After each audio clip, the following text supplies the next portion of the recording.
Whoever said that you can't use a Jaguar as a construction vehicle, well, they're wrong. So anyways, brought my chainsaw and my backpack blower with the use of Jaguar. I don't use Big Black unless it's really necessary. Big Black just costs that much more money. And Jaguar, I get to drive around in style. So what I did is there was a fallen tree back there. And then stupid me, I guess it's just my lack of memory or something. Or just being in that work mode. I cut the whole tree. I was going to film the whole thing just to show you like how I do my cuts. You know, I've been cutting trees for quite a while, ever since I was a kid at my grandparents' house. So I'm pretty familiar with an axe, and I'm pretty familiar with chainsaws and cutting trees down. Am I a pro? No. And you know, right there kind of shows I'm not a pro. Well, I mean, it kind of does. I'm a pro. I'm a guy, I'm a pro. So just show you what I did, but I'm gonna run the backpack blower and just kind of clean up the mess. It was just a tree that had fallen down during a storm. It was obviously dead and rotted, and it finally fell. Cut it up into sections, and usually what I do is I will cut down to within like 1.5 inches from the base of each cut. If you can see, well, this one's actually a little bit more, but you can see how far I cut down. So what I'll do is I'll cut down this far, leave that much meat. Same thing, basically cut down this far, leave that much meat. Same thing here.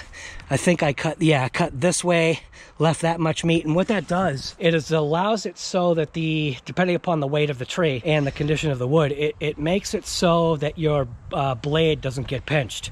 And then depending upon the way the tree fell for the level of the ground, you determine the rest of those cuts, like if you're going to slice all the way through, if you've got enough tipping over an edge where it can kind of just fall and open.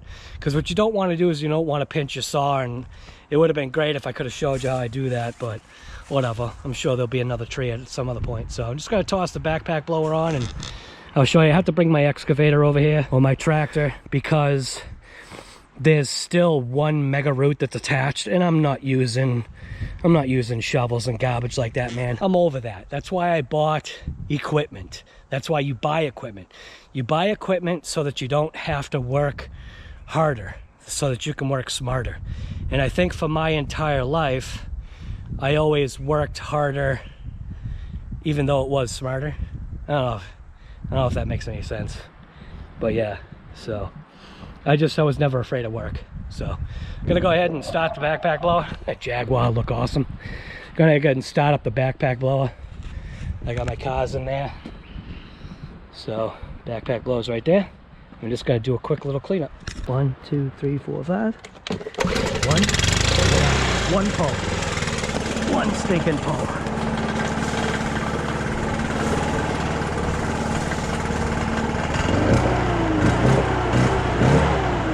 I also have to adjust the carburetor on this thing.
like Lamar.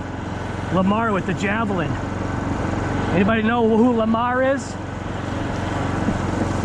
Javelin.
That's it.